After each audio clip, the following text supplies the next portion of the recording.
Leksimizni davamlaştırmamız, hürmetli vatandaşım. Reis Xi Jinping hazır iki narseden korkudu. Birincisi urushdan korkudu. İkincisi bu mavzulu haber 2. ayının 15. günü Vanvitor beti ilan kılın. Haber bundak başlar. Cungu Amerika münasebeti nöbeti buruluş noktasına yetip geldi.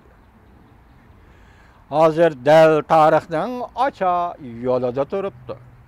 Amerika Cungu münasebetinin 40 yıllık alaka münasebetle musabsini oylığınımızda en zor agahlandırış ve tecrübe savakla şu ki iktisadi alaka münasebetleri arkalık Cungu'nun müstabit siyasi tüzümünü özgertişke uğramış bütünley ham hiyalıydı. Yeni tonuş şekilleri işe başladı. Yakında Amerika Qo'shma Shtatlar Davlat Mudofaa Ministri James Mattis yangi davlat mudofaa strategiyasida mundaq ko'rsatdi.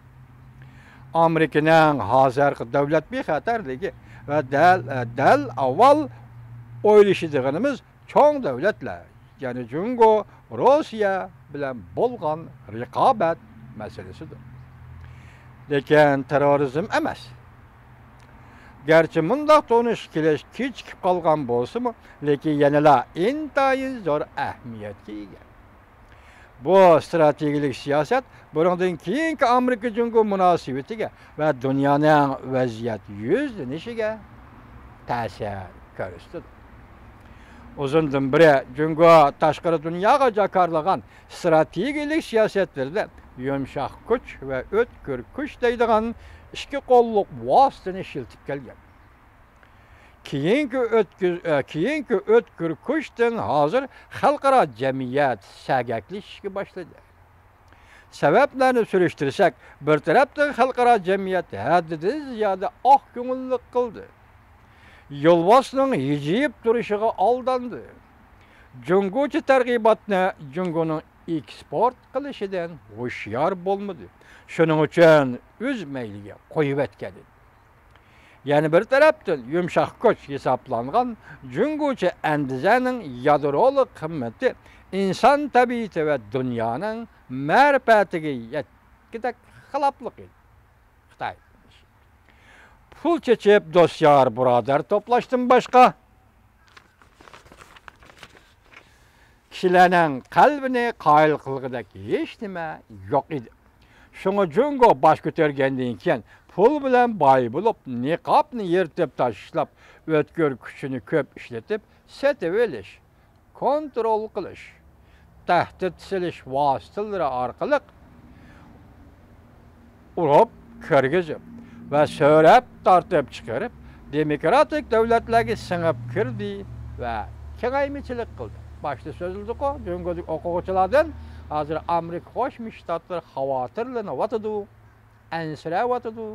Federal tekshirish idorasining boshlig'i Christopher Smith Kongressdagi davlat majlisida mundaq dedi-ku, mana men da'vatiki, kuch ishlatib, setib olish, kontrol qilish, tahdid silish vositalari orqali urib kirgizib va so'rab tortib chiqarib, demokratik davlatlarga singib kirdi va kengaymichilik qildi.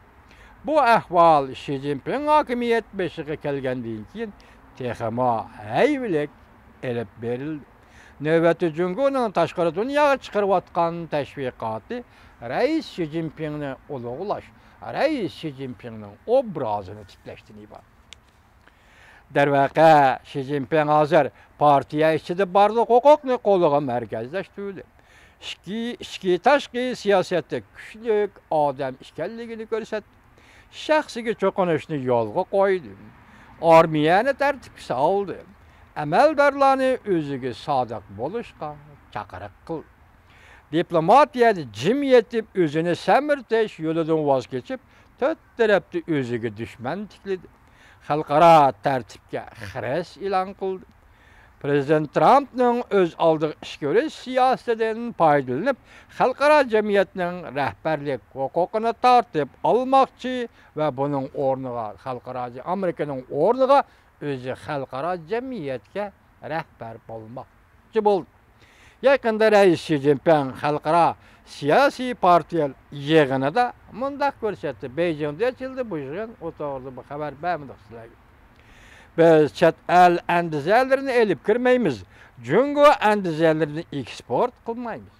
Əməliyyatı Xi Jinping'nin avvalqı cümlesi bir partiyanı müstəhkəmləşkə qartılğan bolsa, haqiqi söz bolsa, Reis Xi Jinpingçe haqiqi söz bolsa, keyinki bir cümle qıp-qızıl səpsəti idi. Lekin Xi Jinping yüzaki halda alemni malum qilishning keynida əməliyyatda yanardağның üstüdə olturğan rəhbər idi. Külləri yaman təs ötüb atatdı.